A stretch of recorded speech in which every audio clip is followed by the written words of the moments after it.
like I heard a friend of mine from the Pen people, he was telling me that for him, he understood that this talking about climate was because the birds stopped singing, and it means it had to do because of the changing of the rain, so they were not born yet, so they stopped hearing the birds singing, and that's how he understood the impacts of climate in his territory. I mean, I think you too, but I'm not living this. I can't get out of my house without thinking if someone is going to kill me just because I'm crossing the street. And for them, it's to be in a war every day. Hello and welcome to the Plant Paradigm Podcast, where we have inspiring conversations with amazing individuals from all around the world and look for ways to create a clean, green and sustainable future for us, the planet and all beings. I'm your host, Tom Simak, a fellow plant eater and athlete who strives to optimize every living ecosystem, passionate about looking after this beautiful floating rock we call home and all the lovely creatures that dwell among it. Just before we get into today's episode with our amazing guest, I want to let everyone know that if you're not following us on Instagram, I think you're actually missing out. I put a lot of time and effort into creating posts, content, and resources about different topics that is exactly related to what we'll be talking about on this episode and every other episode on this show. We're talking about plastics, environmentalism, veganism, health, everything around those core topics. Now, this could be how it affects the environment and how it affects you, and it's resources that you can save, share, and even learn from, or at least that's what I hope they give people. So if you aren't on there, it's at plant.paradigm, and I hope that we can continue this conversation over there. Now on to today's conversation. It is with Paloma Costa, a Brazilian climate activist, lawyer, human rights defender, and one of the 7 leaders of the Youth Advisory Group on Climate Change for the United Nations General. Paloma has been speaking out about the insane inaction governments are guilty of through multiple conferences, including COP26 and the UN Climate Action Summit, where she talked alongside Greta Thunberg. Paloma is definitely not scared of saying it exactly how it is, calling governments out and leading school climate strikes. For her, it's not climate change, it's the climate emergency, and I love that. Our conversation sees us talking a fair bit about Indigenous populations and their understanding of climate change, the political situation in Brazil, the Amazon rainforest, if COPs are efficient, what Paloma would love to see in regards to political will and change, and different form of activism, amongst so much more. I really hope you enjoy this wholesome conversation and maybe even learn a thing or two. And I will see you on the other side. Paloma, welcome to the Plant Paradigm Podcast. How are you going? I'm good. What about you? Very good, thank you. Brazil has got to be one of the most insanely different time zones to Australia. Being 8 a.m. to 9 p.m. You're a hard person to schedule a time to have a chat with. I'm sorry for that. I forgive you. So just as a bit of a background to yourself so we can set the context for this conversation, can you give us a bit of a rough explanation as to what it is, the work that you do, and maybe a bit of your passion in regards to the environment and so forth? Yeah, sure. First of all, I am a social environmental defender. I work at the Instituto Socioambiental, mostly checking out the agenda, the bills, everything that is being discussed in the Congress, in the Supreme Court, and well, in other times in the executive power as well. Also, another big part of my job is that I've been directly supporting the indigenous youth specifically, for them to empower themselves to write their own projects, to get finance for it to be done. And it's been quite a journey of both of us, like in the group, trying to understand how everything works. But it's been very cheerful and very beautiful to see the results that we've been achieving. I'm also a cyclo-activist and an artivist, using art and my bike to share a little bit of conscience on where I live, on my community, and least but not last, and in the youth movement, I am, of course, a youth mobilizer here from Latin America and Brazil. I've been working with Engajamundo for the past 4 or 5 years. And Engajamundo is a youth-led organization that is today the biggest one in Brazil. We have over than 3,000 volunteers, and for 2 years, I coordinated the working group on climate, and we were around 150 young people from different parts of Brazil directly engaging with the climate agenda, thinking on campaigns together. And in this process, we've been uniting with the youth from Latin America, with the youth internationally. And that's how I got to the youth advisory group with Vlad that you previous interviewed. That's amazing. There's so many roads I can take this. Look, I want to cycle back to, oh, pun intended, cycle back to the cycling activist and the art activism side of things. But first, I want to touch on something very interesting that you brought up, which I know is a very complicated issue, and that's one, youth or the voice of young people in political situations, but also in particular the Indigenous voices of these communities, especially when it comes to the way that a country is run or the way that their environment is altered, whether that's positive or negative. What are some of the, I guess I want to take it twofold. What are some of the good things that are happening in the space of Indigenous voices, but also some of the things that we need to work on as a society to give a higher voice, but also a better opportunity to everyone? I mean, it's been quite a journey, like learning with them. They always say that we are reforestating minds and conscience together, and that we are these bad seeds that doesn't mind they grow. And one thing that I learned with them is like it's these two living worlds, let's say, that they have to live in. The indigenous one, which has its traditions, its cultural heritage, it has the voice and the knowledge that is passed by elders to the youth. But there is this other word that maybe it was not a choice, but it is here, which is the word that both of us, we are part of it. It's the global, non-indigenous mostly world that we are, well, fortunately, I will believe so, attached together in this one and only planet that we are able to live in. And one thing about living in these two worlds is that, of course, it makes like a lot of confusion, and sometimes even the climate anxiety, for example, which has been something that the youth has been discussing a lot. For them, sometimes I see it's even more deeper because they have to relate with these two different words where they learn a way of doing something, and the other word is like totally the opposite. It has different things attached, it has different interests. And even though what always surprised me is because even with this confusion, they are able like to take the best of the both and work together for the things that they learn and mostly and take mostly in their hearts, which most of them is like how the forest, how their home, how their territory is it as well a living being, like our Mother Earth.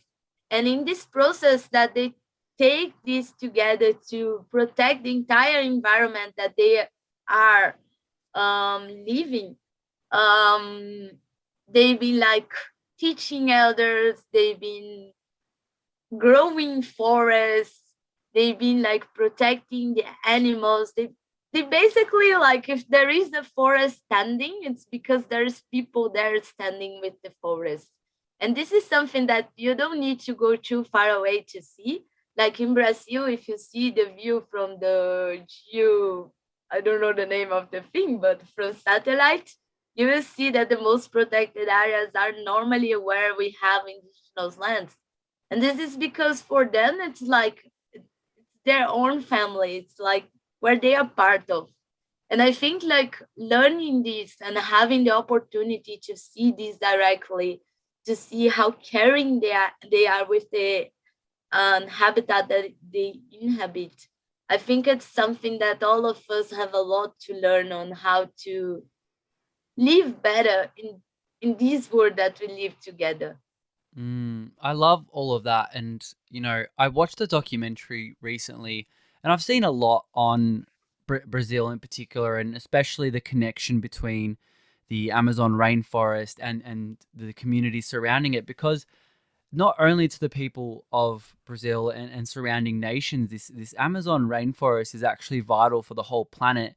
And so when we're looking, and when I'm a bit science minded, for those that don't know me, and I'm looking at the data, I'm looking at what is actually damaging the Amazon rainforest. And there's lots of different things. Of course, we can never say it's one thing. A very big culprit is logging and the beef industry in particular. And there was this one scene in this documentary called Eating Our Way to Extinction, where they feature some of these community members, and they say, they're not stupid. They see what's happening. They see the greed. They see that Western societies, in particular, a few key companies are trying to take more than what there is to give. And you listen to that and they're like, we're here fighting with our land. And I didn't know whether to be sad, whether to cry. It's like, I think sometimes we think they're so removed from the situation, but they're there every day fighting on the front lines for something that is so deep. It's not just a tree or a river or a lake or something. It's their home. It's their sustenance. So I think as a Western society, we've become really detached to this being someone's home, someone's heritage, someone's culture. And I think why I actually originally asked the question of, especially with Indigenous communities, is refinding that connection. I think will heal a lot of the cognitive dissonance we have, that we don't realize that they're the same thing, but they can't act without each other. So I think the Indigenous communities within Brazil and surrounding nations, they're so vital for the protection of this forest that affects every single one of us, even me in Australia, even someone else in America. That it all affects each other. There is a film that has been winning a lot of awards. It's called The Territory. It's about what is happening with illegal loggers, illegal mining in the Uruguay territory. They are a group of indigenous people that they are only 100 still remaining. And it's a small number if you think that an entire culture is attached and can only be preserved by this number. And one of the last trips that I did, I went to the state that their territory is based. It's called Rondônia. And I was there and we were doing some workshop about climate. We were exchanging a little information, building a documents, because this year is the year of elections in Brazil. So if we want to change, we have to vote for climate. And I am very proud of my youth, just a momentum to say that I am seeing everybody taking out their titles, really ready and trying to learn more to vote well. So hopefully we will give an amazing news to the entire world in the end of this year. But continue in the story. And we were there building these documents for the candidates, because a lot of candidates, they go to the communities to ask for voting. I mean, what happens? And while I was there, I could actually see the reality of the Uruguay people, and they could not participate in the workshop because one of them um, uh, died in the weekend that we were doing the workshop. And for all of them, I mean, as I said, they are only 100. They were so sad because it was not only losing a relative, but it was losing like a big part of knowledgement of Mm. what they know and what they understand about the forest. I also met there like a group of the Juma people. They are very connected with the Uruel, and for them the situation is even worse. They are only five, and I was talking with Pure, and of course, it was the contact with the non-indigenous communities that brought them a lot of disease. Even for them, they had like a reflection that the pandemic for them, it is the stories that they learned with the elders about the contacts with the non-indigenous communities. So it was really deep for them. It was like they're they were reviving everything again. But coming back to the Juma people, the five, I was talking with Pure. He's only 18, and I mean it's impressive because I mean in other states we are discussing like ending um, subsides for fossil fuel industries, but this guy with only 18 with very difficult access to education as he's super far. He's doing the control and the management of his entire territory with only 18 because he's one of the still young people that lives there. And these are the stories that we should be lifting up, that we should know, that we should understand, and talking to him like, did you ever wanted to travel to go to another place? He was telling me like, no, I have everything here. He was telling me about his territory, the things that he learns every day. And this reminded me a lot on Davi Yanomami. I don't know if you heard about what is happening with the Yanomami community here in Brazil. There is even a film of them on Netflix. It's called The Forest, and it's about their culture, how they see things, about the invasions that are happening.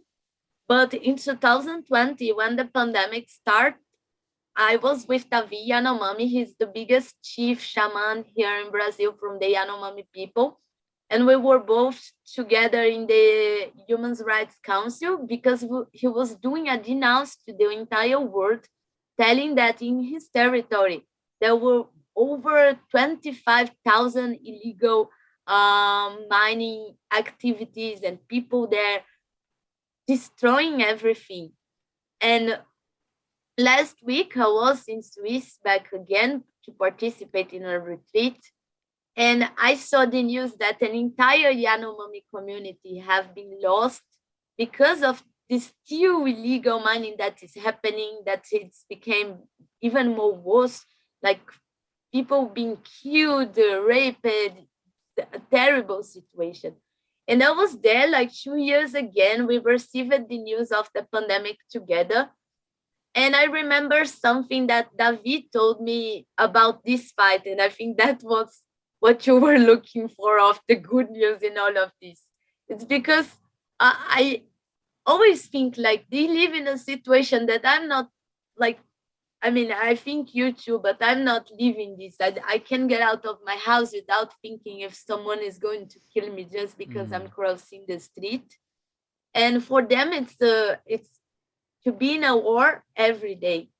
And even though when we learned about the pandemic, we were so far away from home in Swiss, I actually asked David, like, please just tell me, is this the end of the world?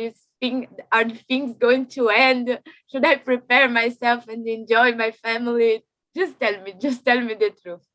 And he looked at me. He was like kind of opening the sky in Swiss because he said, it's so rainy. People are going to be sad. We don't need to be sad. And he started opening the sky.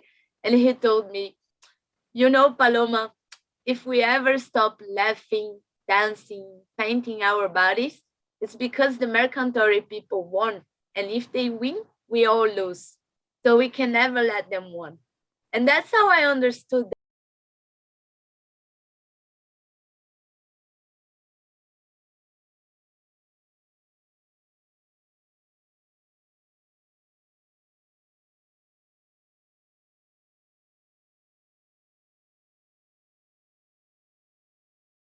what really stuck with me about that is the fact that they're living through something incredibly potentially traumatic every single day, having to fight for everything, but also the incredible audacity for them to maintain positivity and a certain level of what sounds like hope is really reassuring and almost inspiring.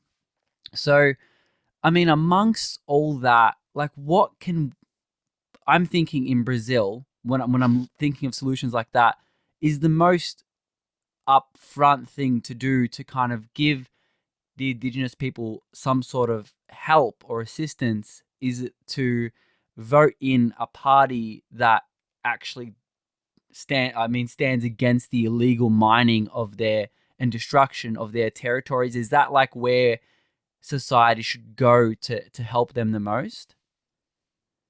I think, like as you said before, we tend to um not see the indigenous people as they are. They are like the well more resistant, intelligent people I ever knew in my entire life. So if we want to change things, let's vote for indigenous people itself, for them to be presidents, for them to be CEOs, for them to occupy these decision making spaces. Their voices has been outlined for so many years, and they proved us over and over and over how resilient they are because they have to, and what they can do, what they are doing. They are lawyers, they are doctors, they are everywhere, and they are most more than capable than speaking for themselves. I was Mm. so glad I was able to support Chai's process in the opening of COP because she's a close friend of mine. And for me, like seeing her there, it was the most accomplished I ever had in my life because it was to see what I really believe, what really should be the what happens. We cannot decide things about future without the young generations. We cannot decide about territories without the people that live in the territories. So we should vote for them. There are going to be in Brazil a lot of candidates representing the different indigenous groups here. So let's vote for them. I love that.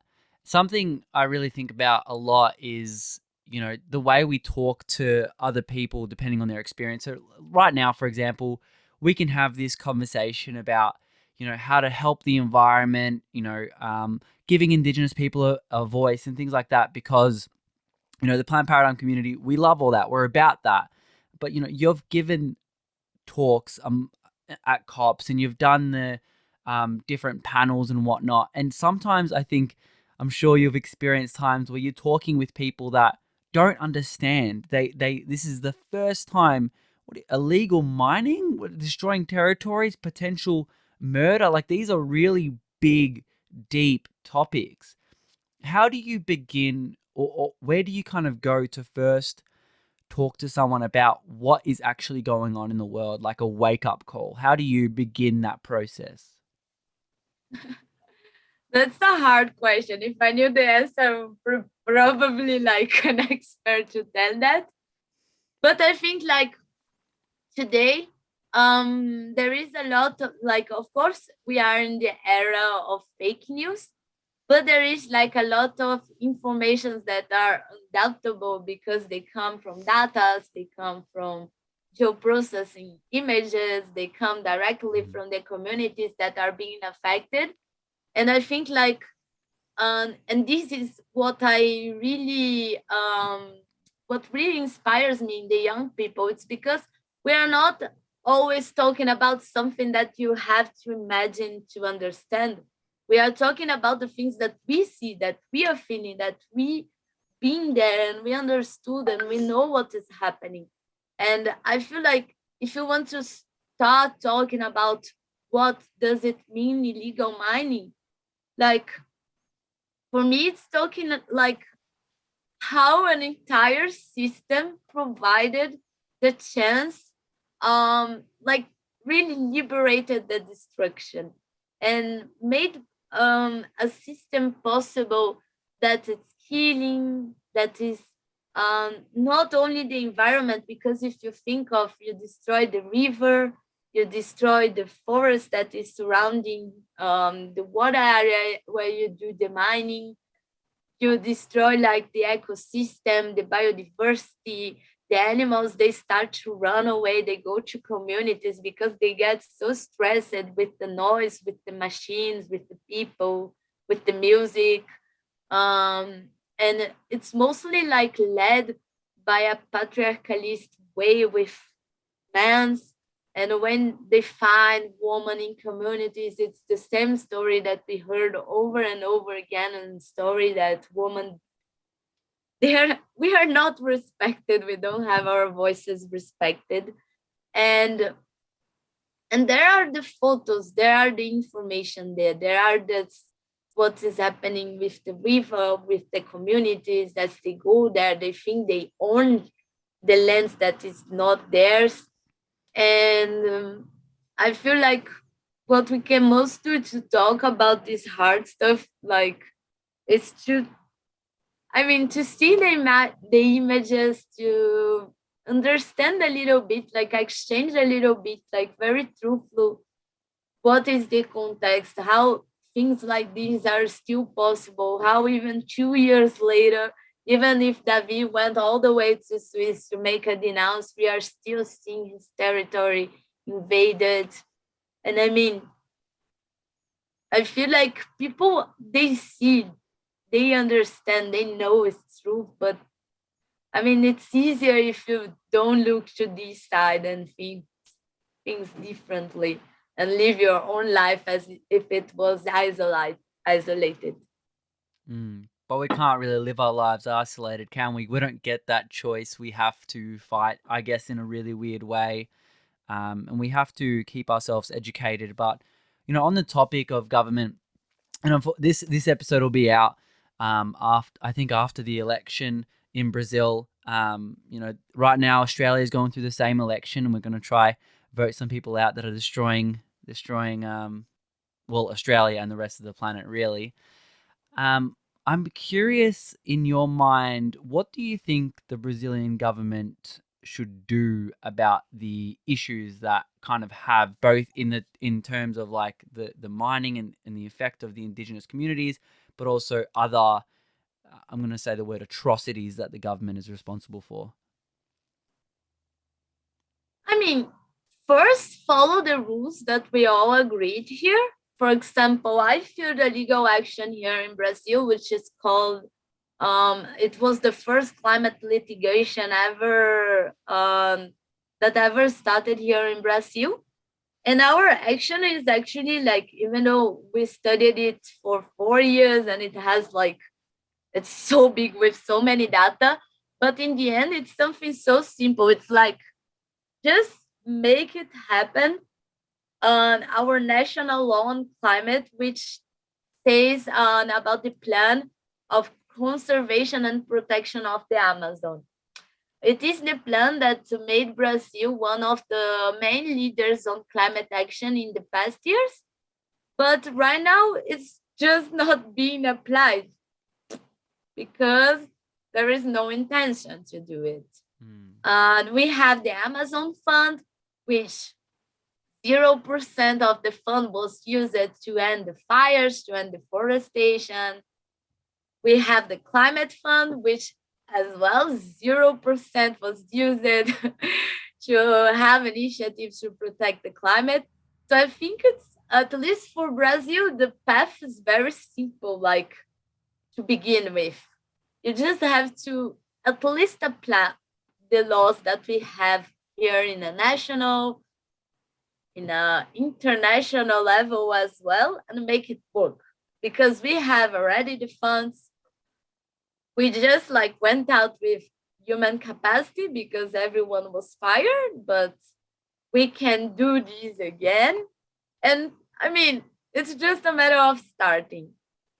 But there are like a lot of things that I think like structurally it needs to be changed, and I think it has a lot to do on how, and I feel this is not only for Brazil, this is something that we face in the entire world, but on really having the same people elected all over again, doing the same destruction all over again. And I think like we have to change a lot in our internal structure so we can have a change.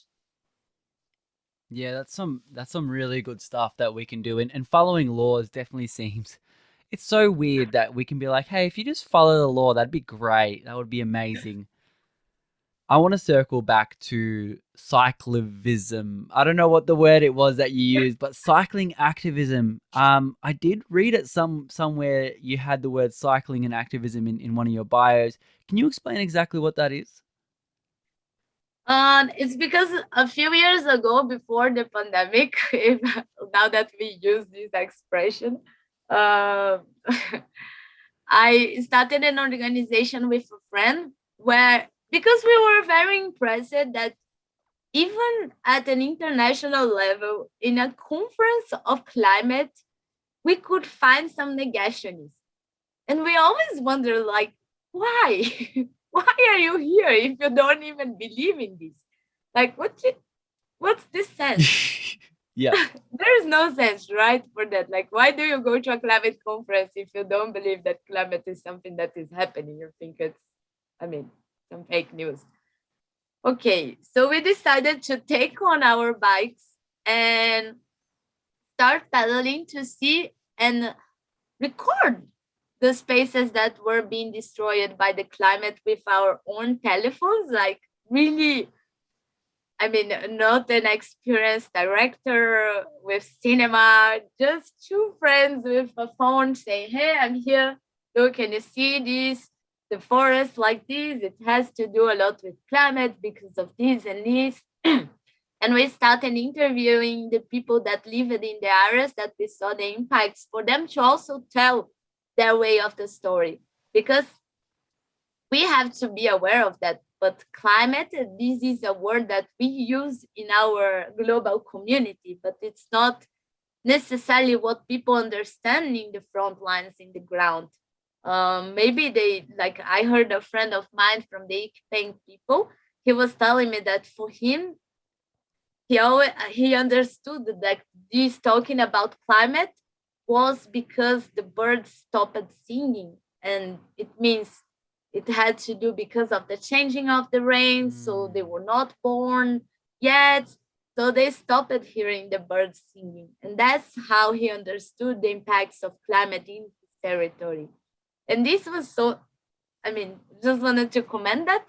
But that was the idea, like for us to just go with our bicycle, and when we find someone that was a negationist, like this is not happening, we will just show, like, but look at me, and somewhere impacted by the climate. How can you say it is not true? It is not happening, That's so and we funny. did, yeah, and we tried to do that, but yeah, it has to ended with the pandemic times. Yeah, there's a few things I like from that. Firstly, it's activism. You know, we speak about this a lot in the show. It can look like anything.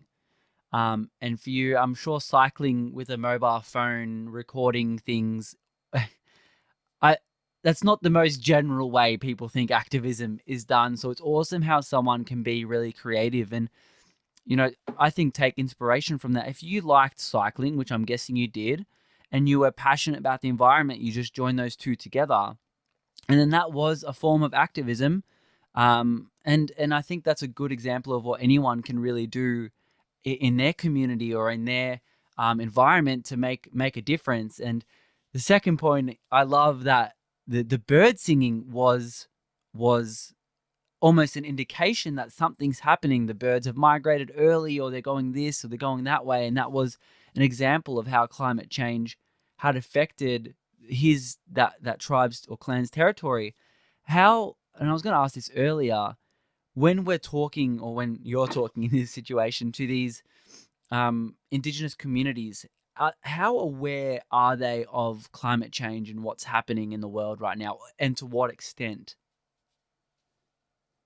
Cool. Just one comment during the cyclo activism is that in the end, we discovered that we were doing the most, more than teaching negationists because they actually don't want to learn. was to like really mobilize the youth for in the places that we went biking, because they saw us, they knew us, and they were like, we want to bike with you. So while we were biking, we were exchanging so many informations about the land, about where we were biking, about how people there were understanding. And I think that was a period that I learned a lot, and I understood that maybe I had an objective, but in the end, I found one even greater, which is to raise awareness, which is something that cannot be changed. When you Mm. are aware, everything changes. But coming back to the question, um, I think they all understand what is climate changes, but they didn't just understood the terminology. You know, like what Mm-hmm. is adaptation, what is mitigation, what is resilience, what is exactly climate collapse. They were seeing and they were feeling the signals in a very different way. About this guy talking about the bird or the man, who is an amazing, he makes forests. This is impressive. He has there is a small film about him in YouTube. Everyone can search. It's called Before the Rain, and it is him talking a little bit on how he saw the climate, how he understood it. And when I go talk to them, exchange a little bit on the climate, on what is happening in COPs, in the national level, in the discussions, in the law, whatever. And it's mostly a moment where we learn together, like about climate, about why they understand what is climate. So we have like, of course, we developed it during the times, like with Engaixamundo, some sort of methodology, but it's something that you can adapt to every reality you are. It's basically like you have a blank um, paper in front of you, and you start like putting your territory, the place where you live in the map, and really tagging what you saw that changed. It can be the river, it can be whatever. Like everyone has a different view on what changed it. And then we started the discussions if this can be connected with climate, what is climate in the formal definition, but what is climate to each and everyone. And I feel this is something very cool because um, even though I was with a lot of specialists, for example, the last week with a lawyer from Australia, by the way, and we were discussing about climate justice. Even though we are people with like, let's say, same minds, like with a direction that is more closely, we all had different perspectives on what means climate justice because we come from different places, and I feel that is for everything, like for all the knowledge that we have in the world, we of course will have like different perceptions of it. So we try to build the community perception together with everyone's input and how we all understand this. So, with all that being said, there was like a key word that I remember you said towards the end there. So, I'd like to ask for your definition because I'm sure a lot of people have different ones. What is climate justice?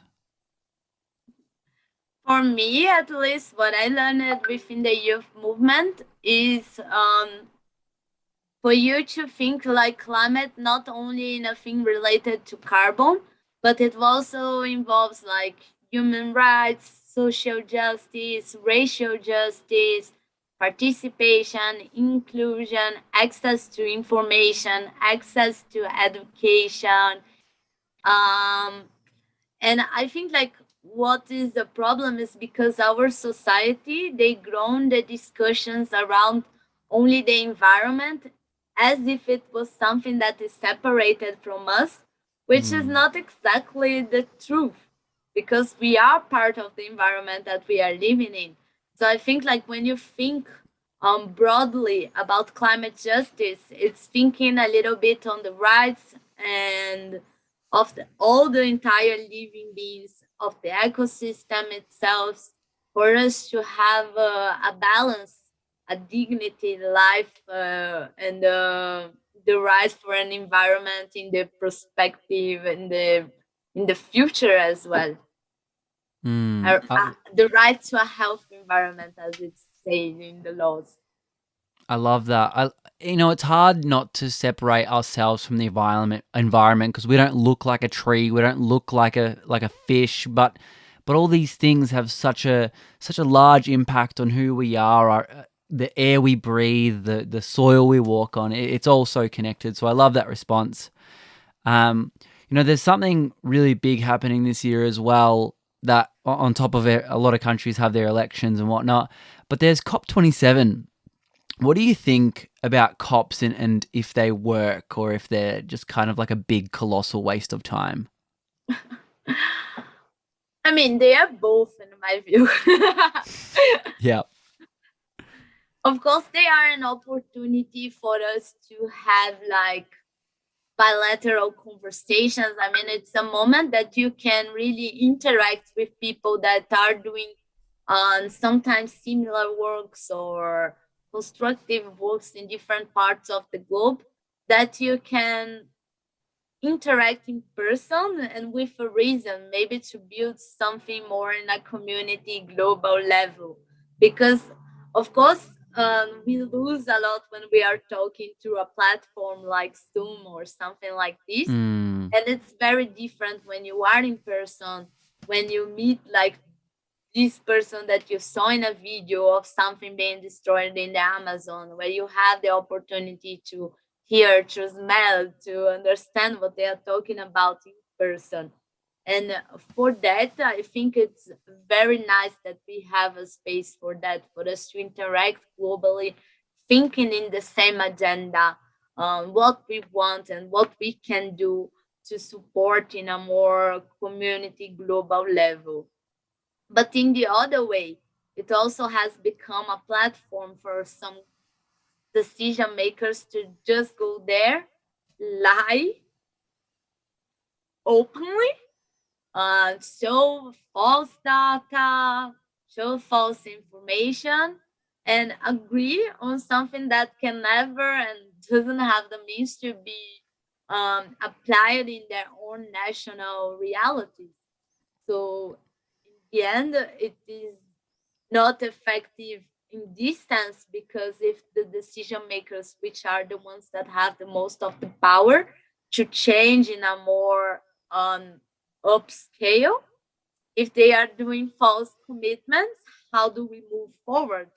I mean, for civil society, for the youth, for the indigenous delegations, I understand that for us is a momentum where we exchange ideas, solutions. We are able to find funds for our own projects and initiatives. But in the upscale, it is not what is happening because people are doing false commitments. So it has to be more balanced in a way of progressing the climate action. yeah. It is so. It's crazy how easy it is to literally make false promises, and it is a big problem to say, I'm going to go back to my country and we're going to hop, skip, dance, and climate change isn't going to exist anymore. And it's another thing to realize we have all the resources, all the technology, all the know how to act on this issue and literally sequester and remove it so much that we don't have to have another COP ever. And it's not getting done. And there's a few things I'd like to see changed from COP26 through to COP27, but I'll leave my opinions and views for another day. For now, I'd love to know what you'd like, if anything, changed or maybe something different in the way that's structured for the COP27 that wasn't really done on 26 or any of the previous ones. Imagine if instead of these um, white males, old guys do the decisions, and if it was indeed like the youth delegations, the indigenous delegations choosing it. When I see this happen in a COP for us to do an international agreement, I'm sure we will upscale the solutions in the entire world, because I know that when we are talking with people related to a land, related to a territory, and at least this is how I feel with my own country, with the land that I was born. Um, we are much more responsible on taking decisions for others because we understand how this also impacts our own selves. So, yeah, if I could see this changing, I'm sure we will go somewhere. If we Yeah. are still going to elect these old white guys, let's see how far we go. Yeah. As a white male, I can attest that we need less of us. Um, now I Sorry want to. for that. It was not directed to I know. you. You said old. I'm not old yet. No, I totally agree. I had this conversation with my fiance about what's happening in America in regards to the abortion laws potentially being looked at. And I'm like, look at the people on these panels. They're old white males that are never going to have to be pregnant. They're never going to have to have this conversation. Why are they having, I guess there always needs to be that equality, but this is so far from equality. And I guess that's the same thing as what you're saying. Like we are making choices at this event and further from the event is impacting every person from every walk of life. How is it fair that they're not here to voice their concerns, or the fact that what we're talking about impacts us differently to them? How is there going to be equality? Now, could there be a perfect old white male out there that understands everything? Yes, absolutely. Is there right now? Very, very limited, if any. So it's not the problem that they're old white males. I think you would agree, but it's the problem is they can't see life the way that you do, or that I do, that Indigenous communities do, or young females do, or any other category. And that's not their fault. That's a different upbringing. I'm not saying that's a bad thing. I think what we're both trying to say, and I'm trying to articulate, is it's not equal, and that's not okay. Yeah, I mean, what I will just said is like, I believe like everyone has their own part in this decision, Hmm. international making process. I mean, even I am a white woman that was born in the capital of Brazil.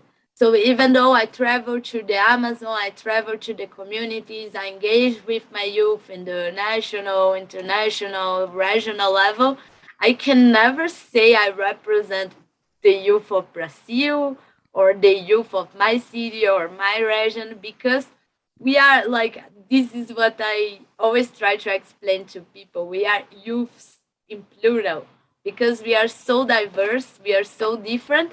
And I think this is the idea that should be taken to decision making level, like that we have diversity. No one can represent all, no one can represent the different views, the different feelings, but we have to be as much diverse as we can, so we have at least um, different views, different voices included to come up to a decision.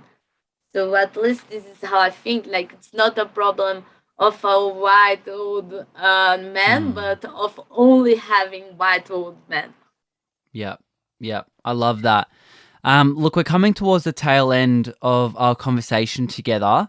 I wanted to give you the space to have the platform to yourself for a minute or two, and I want you to leave us with something in the form of Paloma words of wisdom.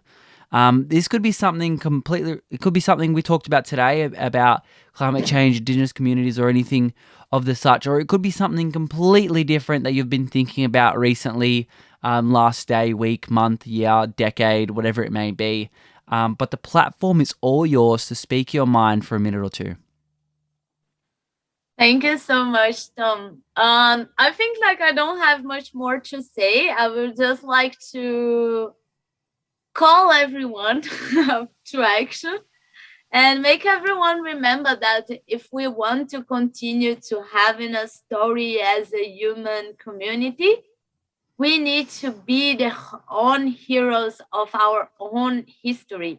Like, for so long in our human society story, we've been trying to find who are the heroes, who are the bad guys.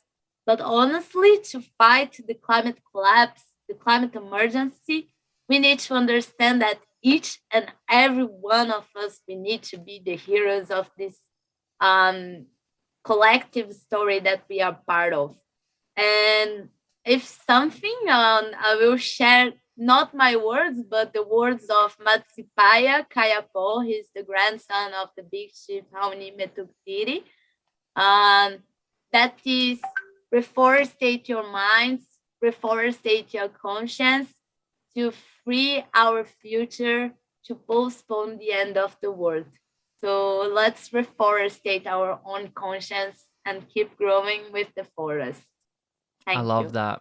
I love that so much. And to finish up, I just want to finish with a thank you to yourself. Obviously, getting to know you's been great, and look, the work you do is incredible, and I wish there was about 1 million more of you to do that on a much larger scale.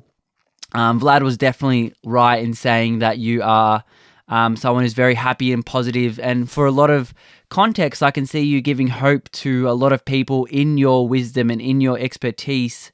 Not just from you, but as a platform, as a messenger, through the words of Indigenous communities, through the words of climate leaders, and through the words of all this information that you sponged up, and you now managed to talk it to other people and spread that wisdom of yours in your own creative way, making new ways to be an activist, making new ways to spread information. It's awesome to see people like you out there spreading the good word of environmentalism, sustainability, and how we can create a clean, green future. So I thank you for all of that, and thank you again for your time on this podcast. And that is all for now. Thanks, Paloma. Thank you, Tom. It was an honor to participate. Hi there. Welcome to the end of the episode. I hope you had an incredible journey the whole way through, whether you watched or listened to it. I appreciate you. Thank you again to Paloma for coming on and sharing your wisdom. For anyone that wants to connect with her and follow her along, I'll leave all the links to do so in the show notes below. If you'd like to follow Plant Paradigm on other platforms, we're pretty much where most people are: YouTube, TikTok, Instagram, and even have our own website, theplantparadigm.com, where all the episode show notes get posted there alongside information on the guest. Other than that, I will see you on next week's episode. Stay happy, eat plants, peace.